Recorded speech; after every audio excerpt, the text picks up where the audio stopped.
نحمده ونصلي على رسوله الكريم وعلى أصحابه أجمعين. أعوذ بالله من الشيطان الرجيم. بسم الله الرحمن الرحيم.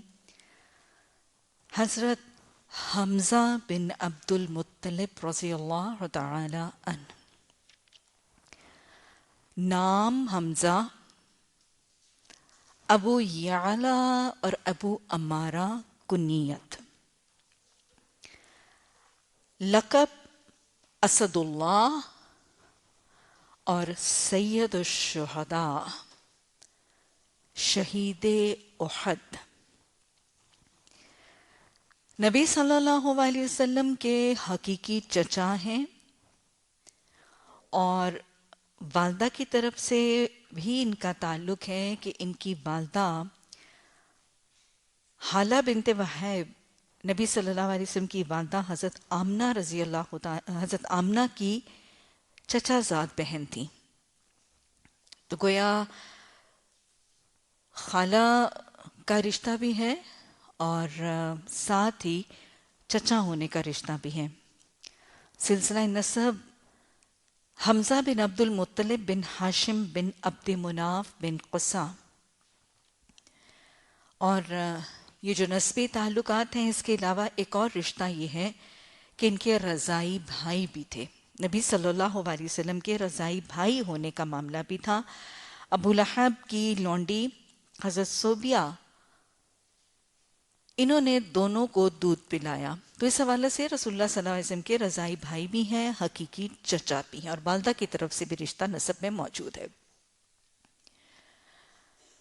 ہمیں پتہ چلتا ہے کہ ان کی حضرت حمزہ رضی اللہ تعالیٰ عنہ کی وفات کے بعد ان کی یتیم بچی حضرت امامہ رضی اللہ تعالیٰ عنہ سے نکاح کا مشورہ، جب رسول اللہ صلی اللہ علیہ وسلم کو روایت میں حضرت عمر رضی اللہ تعالیٰ عنہ کی روایت سے آتا ہے کہ انہوں نے اس چیز کا مشورہ دیا، تو آپ صلی اللہ علیہ وسلم نے فرمایا کہ میں نکاح نہیں کر سکتا کیونکہ حمزہ رضی اللہ تعالیٰ عنہ میرے رضائی بھائی تھے، تو لہٰذا رضائی بھتیجی سے اس حوالے سے رشتہ حرمت موجود ہوگا. حضرت حمزہ رضی اللہ تعالیٰ عنہ مزاج میں بہت بہادر، بڑے شجاعت اور بڑے دلیر تھے. جسمانی طور پر بھی صاحب قوت اور معاشرتی طور پر بڑے باوقار اور باروب شخصیت تھی. اور ظاہر ہے اہل قریش بنو ہاشم کے چشم و چراغ ہونے کے حوالے سے سرداری کی ایک شان اور ایک وقار اور روب بھی تھا.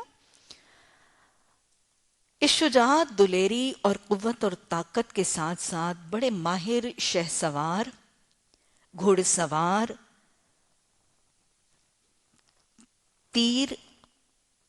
تیر اندازی اور نیزہ بازی اور تلوار زنی کے بھی بڑے ماہر تھے. یعنی سارے جنگی جو معاملات ہیں ان کے اندر بہت ماہر تھے. شکار، سیر اور شکار ان سے بہت زیادہ رغبت رکھتے تھے. تو جب نبی صلی اللہ علیہ وسلم نے اپنی نبوت کا اعلان کیا، دعوت توحید کی دی اور شرک کی نفی کی، تو حضرت حمزہ رضی اللہ تعالیٰ عنہ ایک صحرا نوردی والے، سیر اور شکار کا شوق رکھنے والے، ان کو ان کاموں سے فرصت ہی نہیں تھی. اپنی سیر، اپنے شکار، اپنی ان چیزوں کے شوق سے فرصت ہی نہ ہوئی کہ انہوں نے توحید اور شرک کی حقانیت کے حوالے سے کوئی غور خوض کیا. ان باریک باتوں میں الجھے ہی نہیں تھے. تو جب نبی صلی اللہ علیہ وسلم نے دعوت حق پکارا تو اس باریک بینی سے اس کی طرف نہ متوجہ ہوئے، نہ دھیان دی، نہ توجہ دی، اور نہ ہی اسلام قبول کیا. حضرت حمزہ رضی اللہ تعالیٰ عنہ کے قبول اسلام کا واقعہ کچھ یوں آتا ہے کہ ایک دن اپنے شکار سے واپس تشریف لا رہے تھے کہ لونڈی نے کوہ صفا کے مقام پر ان کو روکا، اور لونڈی نے آ کر کہا کہ ابو امارہ، آپ ذرا محمد صلی اللہ علیہ وسلم کی خبر لیں. یہ آپ لوگ جانتے ہیں کہ عربوں کے معاشرے میں اب تک بھی، لیکن خاص طور پہ نبی صلی اللہ علیہ وسلم کی حیات طیبہ کے دور میں، عربوں کے معاشرے میں ایک یتیم بچے کا چچا گویا اس کی باپ کی حیثیت رکھتا. تو اس حوالے سے حضرت حمزہ رضی اللہ تعالیٰ نبی صلی اللہ علیہ وسلم یتیم ہوئے بچپن ہی میں، تو بہت زیادہ کفالت، بہت زیادہ محبت، بہت زیادہ نگہبانی اور حفاظت کا، یعنی he was very protective and very caring and loving towards the Prophet صلی اللہ علیہ وسلم. تو جب لونڈی نے آ کے کہا کہ آپ رسول اللہ صلی اللہ علیہ وسلم کی خبر لیں کہ دیکھیں ان کے ساتھ ابھی خانہ کعبہ میں وہ واز اور تنبیہ کی بات کر رہے تھے، تو ابو جہل نے بڑی گستاخی سے معاملہ کیا اور بہت لان تان اور نعوذ باللہ گالی گلوچ کا معاملہ اختیار کیا. اس بات پر بہت غصہ آیا. وہ ایک حمیت کی رگ جاگی نا، مطلب it was no religious instinct. یہ نہیں ہوا تھا کہ کوئی مذہبی جذبہ جاگا تھا اور کوئی حق کے پیچھے اٹھے تھے. بس اپنے بھتیجے کے ساتھ کسی دوسرے نے جب ظلم زیادتی کی تو ایک حمیت اور اپنے اس یتیم بچے کے ساتھ شفقت اور رحمت اور اس کی حفاظت کا وہ حمیت کا جذبہ جو ہے وہ خاندانی حمیت اٹھی. اور جلدی سے خانہ کعبہ کی طرف جب بڑھے تو وہ جوش انتقام، ان کو بہت اگریسو طبیعت تھی، تو جوش انتقام اس قدر تھا کہ ابو جہل کے پاس جب پہنچے تو روایت سے پتہ چلتا ہے کہ پورے زور سے کبان جو ہے نا وہ ابو جہل کے سر پہ ماری، اس سے وہ زخمی ہو گیا. تو بنی مخدوم کے کچھ لوگ جو ہیں وہ ابو جہل کی مدد کو آئے اور دوڑے دوڑے حضرت حمزہ رضی اللہ تعالیٰ عنہ کے پاس آئے اور کہنے لگے کہ حمزہ شاید آپ بھی بے دین ہو گئے ہیں، یعنی آپ نے بھی شاید اپنا دین چھوڑ دیا. تو اس پر حضرت حمزہ رضی اللہ تعالیٰ عنہ نے فرمایا کہ میں بے دین نہیں ہو گیا ہوں، مجھ پر حقانیت ظاہر ہو گئی ہے اور میں گواہی دیتا ہوں کہ محمد صلی اللہ علیہ وسلم اللہ کے سچے رسول ہیں، اور میں اب نہیں اس سے پھر سکتا، اور تم میں سے جو مجھے روکنا چاہتا ہے وہ روک لے. یعنی آپ دیکھیں کہ حالات نے کیسے پلٹا کھایا اور ایک ایموشنل سٹیٹ آف افیئرز میں آ کے وہ ٹیمپرامنٹلی حالات میں ایسے ایکسپوز ہوئے. نبی صلی اللہ علیہ وسلم دعا کیا کرتے تھے نا حضرت حمزہ رضی اللہ تعالیٰ عنہ کے اور حضرت عمر رضی اللہ تعالیٰ عنہ کے قبول اسلام کی، کہ ان دونوں کو اسلام کے دائرے میں داخل کر کے میرے بازو مضبوط کر اور اسلام کو تقویت دے. تو دل تو رحمان کی تو انگلیوں کے درمیان ہے، کیسے کب کہاں بدل جائے اور کیسے اللہ سبحانہ تعالیٰ وسائل اسباب حالات کریٹ کر لیں. حضرت حمزہ رضی اللہ تعالیٰ نے اس طرح اسلام قبول کیا. اور یہ وہ دور تھا کہ نبی صلی اللہ علیہ وسلم دار ارقم میں پناہ گزین ہو چکے تھے اور دار ارقم سے تعلیم اور تبلیغ کا سلسلہ جو ہے وہ اس کا آغاز ہو چکا تھا. اور حضرت حمزہ کے قبول اسلام کے بعد صحابہ اکرام نبی صلی اللہ علیہ وسلم کی محفل میں دار ارقم میں تشریف فرما تھے کہ انہوں نے حضرت عمر رضی اللہ تعالیٰ عنہ کو تلوار ہاتھ میں پکڑے ہوئے آتے ہوئے دیکھا، تیزی سے قدم بڑھاتے ہوئے. تو صحابہ اکرام نے فوراً ہی یہ اس بات کا تذکرہ کیا تھا کہ عمر رضی اللہ تعالیٰ عنہ آ رہے ہیں اور وہ تلوار لے کے آ رہے ہیں، تو کیا ان کو روک دیا جائے یا دروازہ نہ کھولا جائے. تو سکت حضرت حمزہ رضی اللہ تعالیٰ عنہ نے اپنی جرأت اور شجاعت کا مظاہرہ کر کے فرمایا تھا کہ نہیں، اسے آنے دو، اور اگر وہ نبی صلی اللہ علیہ وسلم کے ساتھ کسی غلط چیز کا ارادہ کرے گا تو میں اس کی گردن اڑا دوں گا. اور دروازہ کھولا گیا تھا اور حضرت عمر رضی اللہ تعالیٰ عنہ نے اسلام قبول کیا تھا نبی صلی اللہ علیہ وسلم کے دست مبارک پر. اور اس دن مکہ کی فضا میں تکبیر کی آواز گونجی، کیونکہ اللہ سبحانہ تعالیٰ نے اتنے بڑے دو صاحب قوت اور باروب شخصیتوں کو دائرہ اسلام میں داخل کر کے اسلام کو تقویت عطا فرمائی تھی اللہ سبحانہ تعالیٰ نے. مکہ میں نبی صلی اللہ علیہ وسلم کے محبوب غلام حضرت زید بن حارثہ کے ساتھ ان کا اسلامی بھائی بنایا گیا تھا. اور حضرت حمزہ کو حضرت زید سے اتنی محبت تھی کہ جب کہیں تشریف لے جاتے تھے تو پیچھے حضرت زید کو وصیت کر کے جاتے تھے. ہجرت کے بعد آپ صلی اللہ علیہ وسلم جب مکہ سے مدینہ تشریف لائے تو پھر حضرت حمزہ اپنے آخری سانسوں تک نبی صلی اللہ علیہ وسلم کے ساتھ ہر مارکے میں شامل تھے. اور حضرت حمزہ رضی اللہ تعالیٰ عنہ کو نبی صلی اللہ علیہ وسلم کی طرف سے یہ سعادت حاصل ہوئی کہ آپ نے مختلف مارکوں میں جو مسلمانوں کا اسلامی جھنڈا یا علم تھا وہ حضرت حمزہ رضی اللہ تعالیٰ عنہ کے ہاتھ میں تھمایا. ہجرت کے بعد پہلا اسلامی سال جو تھا، نبی صلی اللہ علیہ وسلم نے ایک چھوٹا سا دستہ قریش مکہ کی نقل و حرکت مدینہ کے ارد گرد جو ہے اس کو دیکھنے کے لیے اور اس کو پرکھنے کے لیے بھیجا. تو حضرت حمزہ رضی اللہ تعالیٰ عنہ کے ہاتھ میں علم تھا اس دستے کا، اور 300 کا لشکر جو ہے وہ ابو جہل کا، وہ 300 کا قافلہ اس کے ساتھ مٹ بھیڑ ہوئی. بالکل جنگ ہونے والی تھی کہ ایک صف بندی آلموسٹ تقریباً ہو چکی تھی، تو مجدی بن عمرو الجہنی اس نے جنگ جو ہے وہ روک دی. بلا جنگ یہ لشکر جو ہے مسلمانوں کا واپس آیا. لیکن یہ پہلا مارکا تھا جس میں علم حضرت حمزہ رضی اللہ تعالیٰ عنہ کو نبی صلی اللہ علیہ وسلم کی طرف سے سونپا گیا. اس کے بعد پہلے سال میں سفر کے مہینے میں رسول اللہ صلی اللہ علیہ وسلم ایک چھوٹا سا دستہ لے کر ابوا کے مقام کی طرف گئے، اور تاریخ میں اس کو غزوہ ابوا کے نام سے جانا جاتا ہے۔ اس غزوہ ابوا میں بھی علم نبی صلی اللہ علیہ وسلم کے حکم سے حضرت حمزہ رضی اللہ تعالیٰ عنہ کو تھاما گیا تھا، اور اس مارکے سے بھی رسول اللہ صلی اللہ علیہ وسلم بلا جنگ واپس تشریف لائے۔ پھر 2 ہجری میں غزوہ عشیرہ کا ہونا، اس میں بھی علم برداری کا تورا امتیاز حضرت حمزہ رضی اللہ تعالیٰ عنہ کو دیا گیا تھا، اور اس میں بھی رسول اللہ صلی اللہ علیہ وسلم بلا جنگ واپس تشریف لائے تھے۔ اور پھر 2 ہجری میں غزوہ بدر، یوم الفرقان میں حضرت حمزہ رضی اللہ تعالیٰ عنہ میدان جنگ میں شامل تھے، اور آپ صلی اللہ علیہ وسلم نے جب مشاورت کی تھی کہ 2 لشکر ہیں تو ہم کیا کریں، تو حضرت حمزہ رضی اللہ تعالیٰ عنہ نے، اور احد میں بھی جب یہ نبی صلی اللہ علیہ وسلم نے یہ مشاورت کی تھی کہ کیا مکہ میں رہ کے معاملہ جنگ کا کرنا ہے یا مکہ سے نکل کر، تو حضرت حمزہ رضی اللہ تعالیٰ نے اپنی جرأت اور اپنی شجاعت اور اپنی بہادری اور اپنی شہادت کے شوق سے بڑی دلیری سے کہا تھا کہ یا رسول اللہ صلی اللہ علیہ وسلم، میں نہ کھاؤں گا نہ پیوں گا جب تک ہم آگے بڑھ کے مکہ سے باہر استقبال کر کے دشمنوں کا دلیروں کی طرح اور جرأت مندوں کی طرح ان کا مقابلہ نہ کریں۔ تو حضرت حمزہ میدان بدر میں بھی شامل تھے، اور ہمیں پتہ چلتا ہے کہ جب بدر کے جنگ کے آغاز میں مشرکین مکہ کے 3 بڑے بڑے جو ان کے بہادر تھے، عتبہ، شیبہ اور ولید بن مغیرہ، یہ 3 جب میدان جنگ میں آئے اور انہوں نے مبازرت کی دعوت دی، تو سب سے پہلے تو حضرت ماؤز اور معاذ، حضرت افراح رضی اللہ تعالی عنہ کے وہ 2 چھوٹے چھوٹے بچے، انہوں نے میدان جنگ میں مبازرت کی، پکار پر لبیک کہا تھا۔ تو اس پر عتبہ اور شیبہ نے بڑی دلیری میں آ کے کہا تھا کہ ہم نہیں چاہتے کہ ہمارے ہاتھوں اور ہماری تلواروں سے تمہارا کیما ہو اور تمہاری مائیں نوحہ کریں، تو تم پلٹ جاؤ۔ اور پھر محمد صلی اللہ علیہ وسلم کو مخاطب کر کے عتبہ اور شیبہ نے کیا کہا تھا کہ ہمارے مقابلے میں ہمارے ہم پلہ لوگ بھیجو۔ اور پھر نبی صلی اللہ علیہ وسلم نے حضرت حمزہ، حضرت علی اور حضرت عبیدہ رضی اللہ تعالی عنہم اجمعین، ان تینوں کو آپ صلی اللہ علیہ وسلم نے حکم دیا تھا، اور یہ شیر خدا ایسے لبیک کہتے ہوئے لبکے تھے۔ اور حضرت حمزہ رضی اللہ تعالیٰ نے تو پہلے ہی وار میں عتبہ کو واصل بجہنم کیا۔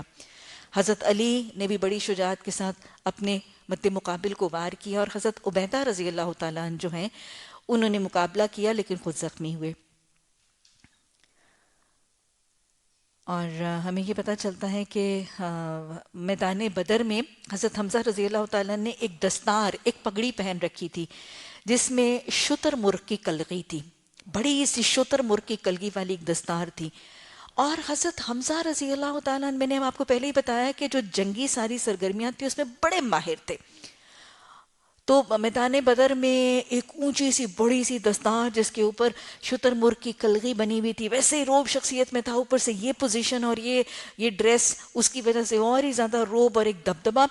اور ہمیں پتہ چلتا ہے کہ میدان بدر میں حضرت حمزہ رضی اللہ تعالیٰ نے اپنے دونوں ہاتھوں میں تلواریں تھامی ہوئی تھیں، اور دونوں ہاتھوں کی تلواروں سے اپنی تلوار زنی کر رہے تھے، اور بڑی شجاعت سے ہمیں پتہ چلتا ہے کہ جس طرف حضرت حمزہ رضی اللہ تعالیٰ نے تشریف لے جاتے تھے، کافروں کے پروں کے پرے کاٹتے چلے جاتے تھے، اور صفوں کی صفیں ڈھیر ہوتی چلی جاتی تھیں، یہاں تک کہ جب بہت زیادہ مشرکین مکہ کو تحت کیا تو ایک سردار مکہ نے پوچھا کہ یہ کلگی لگائے ہوا شخص کون ہے؟ تو لوگوں نے کہا کہ یہ حمزہ ہے۔ تو مشرکین مکہ کے سرداروں نے کہا کہ آج اسی نے ہمیں سب سے زیادہ نقصان پہنچایا، آج اسی نے ہمیں سب سے زیادہ نقصان پہنچایا۔ اس کے بعد بدر کے بعد غزوہ بنو قینقاع، کہ جب بنو قینقاع کے یہود نے مسلمانوں کے خلاف ایک سازش کی اور ایک جنگ کا طریقہ اختیار کیا، تو رسول اللہ صلی اللہ علیہ وسلم تب جب غزوہ بنو قینقاع کے لیے تشریف لے گئے تو آپ نے پھر علم حضرت حمزہ رضی اللہ تعالیٰ عنہ کے ہاتھ ہی میں سونپا۔ غزوہ احد میں بھی حضرت حمزہ رضی اللہ تعالیٰ عنہ میدان جنگ نے بڑی جرأت اور بڑی شجاعت اور بڑی جواں مردی کا مظاہرہ فرمایا۔ ہمیں پتہ چلتا ہے کہ کفار کی طرف سے سبا نے مبازرت کی، اور سبا جب میدان جنگ میں آیا اور اس نے مبازرت کے لیے للکارا تو امیر حمزہ رضی اللہ تعالیٰ عنہ وہ اپنی شمشیر لے کے میدان جنگ میں آئے، اور انہوں نے کہا کہ اے سبا، اے ام انمار کے نجس بیٹے، کیا تو اللہ اور اللہ کے رسول صلی اللہ علیہ وسلم کے خلاف جنگ کرنے آئے؟ اور یہ کہہ کر ایک ہی حملہ کیا اور اس کا کام تمام کر دیا۔ ہمیں پتہ چلتا ہے کہ میدان احد میں حضرت حمزہ رضی اللہ تعالی عنہ نے اکیلے تنہا آپ نے 30 مشرکین مکہ کو ہلاک کیا، لیکن اللہ سبحانہ تعالیٰ نے شہادت سے بھی فیضیاب میدان احد ہی میں کیا۔ سید الشہداء ہوئے، شہید احد ہوئے۔ اور واقعہ حضرت حمزہ رضی اللہ تعالیٰ عنہ کی شہادت کا یوں ہے کہ قبول اسلام سے پہلے جبیر بن مطعم کے چچا طعیمہ بن عدی کو چونکہ حضرت حمزہ رضی اللہ تعالیٰ عنہ نے میدان بدر میں ہلاک کیا تھا، تو جبیر بن مطعم اپنے چچا طعیمہ بن عدی کے انتقام کے لیے اس نے اپنے حبشی غلام وحشی کو آزاد کیا۔ اور آزاد کس شرط پر کیا تھا؟ قیمت کیا تھی آزادی کی؟ کہ تم اس آزادی کے بدلے اگلے جنگ میں، مسلمانوں کی جنگ میں حضرت حمزہ رضی اللہ تعالیٰ عنہ کو شہید کرو گے اور میرے چچا کا انتقام لوگے۔ اور پھر اس میں ہند نے بھی وعدہ کیا تھا۔ تو حبشی نے، اس وحشی غلام نے اپنی تلوار جو ہے اس کو اور اپنے آلات حرب جو ہیں اس کو زہر میں ڈبو کے تیار کیا، اور پھر حضرت حمزہ جب بڑی جرأت کے ساتھ میدان احد میں اپنے جنگ کے معاملے میں مصروف عمل تھے، تو اس نے، وحشی نے دور سے حربہ پھینکا تھا جس سے وہ شہید ہوئے تھے اور زخمی ہوئے تھے۔ اور ہمیں پتہ چلتا ہے کہ میدان احد میں جب حضرت حمزہ رضی اللہ تعالیٰ عنہ کی شہادت کی خبر مشرکین مکہ کی صفوں میں پہنچی تھی، تو مقتولین بدر کے ورثاء اور رشتہ دار جو میدان احد میں تھے، ان کو جب خبر پہنچی تھی تو مسرت کی اور خوشی کی ایک لہر جو ہے وہ پھیل گئی تھی قریش مکہ کے درمیان، اور ان کی عورتیں خوشی سے ناچنے اور گانے لگی تھی جب حضرت حمزہ رضی اللہ تعالیٰ عنہ کی شہادت کی خبر ان تک پہنچی۔ قریش مکہ کی عورتیں اپنے بیٹوں، اپنے بھائیوں، اپنے شوہروں کے قاتل کی شہادت کی خبر سے مسرت سے ناچنے اور گانے لگی تھیں، اور ہند بھی ان میں شامل تھی۔ اور پھر ہند آئی تھی اور انہوں نے، ہند بن عتبہ نے ناک اور کان کاٹ کر اپنے زیور بنائے تھے، ان کو پرو کے اپنے گلے کا ہار بنایا تھا، اور پھر پیٹ کو چاک کر کے ہند نے کلیجہ نکالا تھا، اپنے ہاتھوں سے کلیجہ نکالا تھا اور اس کو اپنے منہ سے کاٹ کاٹ کے اس کو تھوک تھوک کے پھینکتی جا رہی تھی۔ ہمیں پتہ چلتا ہے کہ میدان احد میں حضرت حمزہ رضی اللہ تعالیٰ عنہ کی شہادت کے بعد رسول اللہ صلی اللہ علیہ وسلم نے صحابہ کرام سے، جنہوں نے ہند کے اس عمل کا مشاہدہ کیا تھا، ان سے آپ صلی اللہ علیہ وسلم نے دریافت فرمایا تھا کہ کیا ہند نے کوئی لقمہ کھایا بھی تھا؟ کہ نہیں، وہ جو کلیجے کو کاٹ رہی تھی تو کیا وہ کلیجہ کاٹ کاٹ کے تھوکتی جا رہی تھی، کچھ کھایا بھی تھا؟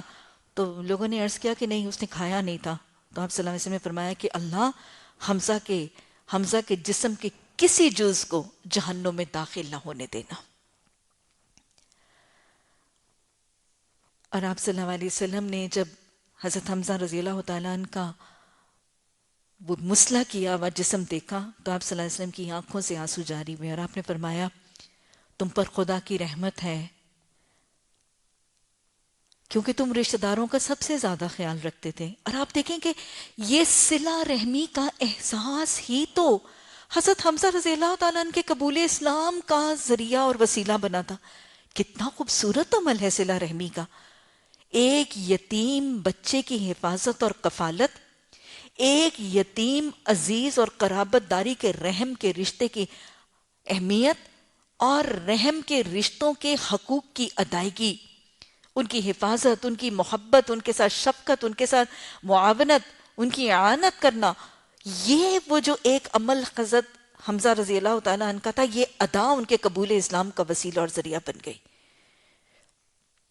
تو آپ صلی اللہ علیہ وسلم نے فرمایا کیونکہ آپ رشتہ داروں کا سب سے زیادہ خیال رکھتے تھے، نیک کاموں میں پیش رہتے تھے۔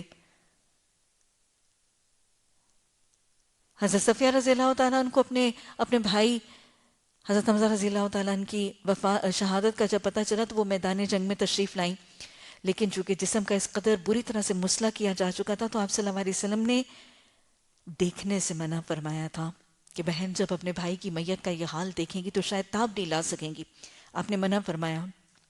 ان کے بیٹے حضرت صفیہ رضی اللہ تعالیٰ عنہ کے بیٹے حضرت زبیر بن عوام سے آپ صلی اللہ علیہ وسلم نے فرمایا کہ نہیں، ان کو منع کر دو. حضرت صفیہ رضی اللہ تعالیٰ عنہ نے پھر 2 چادریں دی تھی اپنی بھائی کی کفن کے لیے. اور ہمیں پتہ چلتا ہے کہ یہ چادریں حضرت زبیر بن عوام کو جب ان کی والدہ حضرت صفیہ رضی اللہ تعالیٰ عنہ نے دی حضرت حمزہ کے کفن کے لیے، تو پاس ہی حضرت مصعب بن عمیر کی میت بغیر کسی کفن کے موجود تھی. تو حضرت زبیر بن عوام نے ایثار کر کے، سیکریفائز کر کے اپنی والدہ کی دی ہوئی 2 چادریں ایک حضرت حمزہ کو دے دی اور ایک حضرت مصعب بن عمیر کے کفن کے لیے دے دی. اور پھر حال یہ تھا کہ سر ڈھانپتے تھے تو پاؤں، اور پاؤں ڈھانپتے تھے تو سر کھلتا تھا. آپ صلی اللہ علیہ وسلم نے فرمایا تھا کہ سر کو ڈھانپ دو اور پاؤں کے اوپر اس کا گھاس ڈال دو. کچھ روایت میں ہمیں یہ بھی پتہ چلتا ہے کہ رسول اللہ صلی اللہ علیہ وسلم نے شہدائے احد میں سے سب سے پہلے حضرت حمزہ رضی اللہ تعالیٰ عنہ کا جنازہ پڑھایا، اور پھر باقی 70 لوگوں کے الگ الگ جنازے پڑھائے. اور 70 دفعہ پھر جنازہ پڑھانے کے بعد الگ الگ صحابہ اکرام کے شہدائے احد کے الگ الگ 70 دفعہ جنازے پڑھانے کے بعد آپ صلی اللہ علیہ وسلم نے پھر ان کو دفن کیا. اور کچھ روایت میں یہ بھی آتا ہے کہ چچا، ماموں اور بھتیجے کی میت کو ایک ہی قبر میں، کیونکہ اتنا کلوسل کام تھا، تو حضرت حمزہ اور حضرت عبداللہ بن جہش، یہ ماموں اور بھانجے کی رشتہ ہے، دونوں احد میں شہید ہوئے تھے. ان کو ایک ہی قبر میں اکٹھا دفنایا گیا تھا. کچھ روایات میں آتا ہے کہ ایک ہی دفعہ دفنایا گیا تھا، اور پھر اس کے بعد اس ضمانتاً دفن کرنے کے بعد، فوری دفن کرنے کے بعد، پھر بعد میں ان کی قبروں کو الگ بھی کیا گیا. لیکن ان معاملات میں کچھ اختلاف ہے. اور نبی صلی اللہ علیہ وسلم بہت زیادہ دکھ کی حالت میں تھے. آپ جب مدینہ تشریف لائے اور بنی اشل کی عورتیں جو ہیں وہ اپنے عزیز و اقارب کی شہادتوں پر آنسو بہا رہی تھیں، تو آپ صلی اللہ علیہ وسلم نے فرمایا افسوس، حمزہ کے لیے کوئی آنسو بہانے والیاں بھی نہیں. اور انصار کی خواتین پھر آئیں اور انہوں نے حضرت حمزہ کی شہادت پر آنسو بہائے. اور ہمیں پتہ چلتا ہے کہ نبی صلی اللہ علیہ وسلم نے سب کو معاف کر دیا، لیکن یہ قاتل وحشی جب نبی صلی اللہ علیہ وسلم کے سامنے فتح مکہ کے بعد حاضر ہوئے، تو آپ صلی اللہ علیہ وسلم نے پوچھا کیا تم وہی ہو جس نے حضرت حمزہ کو قتل کیا؟ تو آپ صلی اللہ علیہ وسلم نے فرمایا تھا کیا تم مجھ سے اپنا چہرہ چھپا سکتے ہو؟ یعنی میرے سے تمہارا چہرہ دیکھتا ہو نا تو میرے سے ضبط نہیں ہوتا. تو آپ صلی اللہ علیہ وسلم نے، اور پھر ہمیں پتہ چلتا ہے کہ وحشی اس ندامت اور اس پشیمانی میں اس نے نبی صلی اللہ علیہ وسلم کی حیات طیبہ کے ساری زندگی آپ صلی اللہ علیہ وسلم کے سامنے نہیں آتے تھے. اور پھر کفارہ ادا کرنے کے لیے مسیلمہ قذاب کو ہلاک کرنے کا ذریعہ وحشی کا تیر، دور سے پھینکا ہوا تیر جو تھا وہ وحشی کا. ہم پہلے بھی یہ بات کر چکے ہیں کہ حضرت ام عمارہ اپنے بیٹے حضرت حبیب بن زید انصاری کا انتقام لینے کے لیے مسیلمہ بن کذاب سے اپنے بیٹے حضرت عبداللہ کے ساتھ موجود تھیں، اور وہ بھی شیرنی کی طرح مسیلمہ بن کذاب سے انتقام لینا چاہتی تھیں، اور حضرت عبداللہ بھی اپنے بھائی کا انتقام لینا چاہتے تھے. لیکن وحشی اپنے گناہوں کا کفارہ ادا کرنا چاہتے تھے. تو انہوں نے جب دور سے تیر پھینکا تو مسیلمہ بن کذاب ہلاک ہونے کے قریب تھا، اور پھر تلوار کے ساتھ حضرت عبداللہ نے بار کر کے اس کو قتل کیا. حضرت امیر حمزہ کے حوالے سے ہمیں پتہ چلتا ہے کہ دوستوں کے دوست تھے، اپنے دوستوں سے، اپنے رحم کے رشتوں سے، رشتہ داروں سے بہت زیادہ محبت کرنے والے تھے، محفلیں برپا کرتے تھے. اور ابھی جب مدینہ میں ہجرت کر بھی چکے تھے تو آپ دیکھیں کہ مدینہ میں جب احکامات اللہ سبحانہ تعالیٰ کی طرف سے بتدریج آئے تو شروع میں ابھی شراب کا حکم کی حرمت نازل نہیں ہوئی تھی، تو صحابہ اکرام کی محفلوں میں شراب ابھی پلائی جاتی تھی. حضرت حمزہ رضی اللہ تعالیٰ عنہ کچھ اور ساتھیوں کے ساتھ ایک محفل میں تھے، حضرت علی رضی اللہ تعالیٰ عنہ بھی وہیں تھے، اور میخانے میں صحابہ اکرام اور ساتھیوں کی محفل گرم تھی. حضرت حمزہ رضی اللہ تعالیٰ عنہ نشے میں تھے، اور ایک رقاصہ رقص کر رہی تھی، اور اس رقاصہ نے اشارہ کیا 2 بندھی ہوئی اونٹنیوں کی طرف. اونٹ یا اونٹنیوں کا تذکرہ آتا ہے، اور وہ اونٹنیاں حضرت علی رضی اللہ تعالیٰ عنہ کی اونٹنیاں تھیں. اور جب رقاصہ نے ان اونٹنیوں کی طرف اشارہ کیا تو حضرت حمزہ نشے میں تھے، ان کو ہوش نہیں تھا. نشہ یہ ہے، یہ چیز ہے وہ نشہ جو وہ حضرت حمزہ جو اپنے عزیزوں اپنے قرابت داروں کی اتنی محافظت کرتے تھے، اتنے حقوق ادا کرتے تھے، اتنی ان کی اعنت، اتنی ان کی معاونت کرتے تھے، اب نشے میں ہے تو کچھ پتہ ہی نہیں. اٹھے حضرت حمزہ اور ان دونوں کونٹنیوں کے کوہان کاٹ دیے اور ان کے جگر کاٹ کے لائے اس رقاصہ کی انگلی کے اشارے پر. اور حضرت علی رضی اللہ تعالیٰ عنہ آپ دیدہ ہو کر نبی صلی اللہ علیہ وسلم کی خدمت میں حاضر ہوئے کہ حضرت حمزہ نشے کی حالت میں اس رقاصہ کی فرمائش میں انہوں نے میری دونوں اونٹنیوں کو چیر پھاڑا ہے اور ان کو ہلاک کر دیا ہے، اور میری وہی اتنی چھوٹی سی متاع اور پونجی تھی. تو آپ صلی اللہ علیہ وسلم حضرت علی رضی اللہ تعالیٰ عنہ کے ساتھ تشریف لے گئے، اور جب آئے تو آپ نے حضرت حمزہ رضی اللہ تعالیٰ عنہ کو نشے کی حالت میں دیکھا. ان کو کچھ پتہ نہیں تھا. آپ صلی اللہ علیہ وسلم کو اسی حالت میں چھوڑ کے وہاں سے روانہ ہو گئے تھے. اور حضرت حمزہ رضی اللہ تعالیٰ عنہ کو جب اپنا یہ موقع اور واقعہ یاد آیا کرتا تھا تو اس پر کثرت سے استغفار بھی کرتے تھے اور نبی صلی اللہ علیہ وسلم سے استغفار کی درخواست بھی کرتے تھے. حضرت حمزہ رضی اللہ تعالیٰ عنہ کے حوالے سے ہمیں پتہ چلتا ہے کہ انہوں نے کثرت سے شادیاں کی، اور لیکن ساری اولادیں جو ہوئیں ان بچپن ہی میں ان کا انتقال ہو گیا. سلمہ بنت امیس کے بطن سے حضرت امامہ کا تذکرہ ملتا ہے. حضرت امامہ وہ یتیم بچی ہیں جب نبی صلی اللہ علیہ وسلم حضرت حمزہ کی شہادت کے بعد، احد کے بعد جب آپ مکہ تشریف لائے تھے تو مکہ کی گلی میں یہ یتیم بچی آپ صلی اللہ علیہ وسلم نے دیکھی. اور آپ صلی اللہ علیہ وسلم کے ساتھ 3 ساتھی تھے، حضرت علی، حضرت زید بن حارث اور حضرت جعفر. تینوں صحابہ کرام نے ایک کے بعد دوسرے تینوں نے یہ فرمائش کی. حضرت علی نے کہا کہ یہ میرے چچا کی بیٹی ہیں، حضرت زید نے کہا کہ یہ میرے دینی بھائی کی بیٹی ہیں، حضرت جعفر بن ابو طالب نے کہا کہ یہ میرے بھائی کی بیٹی ہیں. تو لہٰذا سب نے یہ خواہش کا اظہار کیا کہ اس یتیم بچی کو ہم اپنی حفاظت میں رکھیں گے.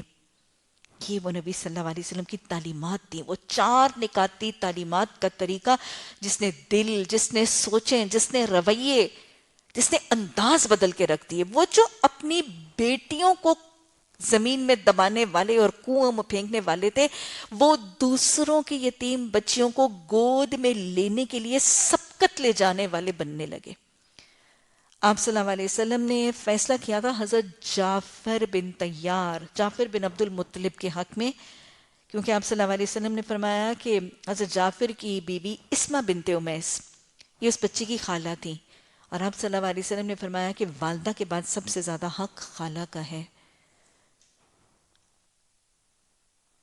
اللہ سبحانہ تعالیٰ ہم صحابہ کرام کے یہ واقعات سنتے ہیں، پڑھتے ہیں. اللہ ہمیں بھی اپنے رشتوں کی اور اپنے رحم کے رشتوں کی اہمیت اور ان کے حقوق کو حساسیت سے محفوظ کرنے کی توفیق عطا فرما. اللہ سبحانہ تعالیٰ ہمیں بھی دین کی حفاظت کے لیے جرأت، شجاعت، استقامت، دلیری اور ہمیں ایمان اور ایمان میں ثابت قدمی عطا فرما. ربنا لا تزغ قلوبنا بعد إذ هديتنا وهب لنا من لدنك رحمة إنك أنت الوهاب. آمین ثم آمین.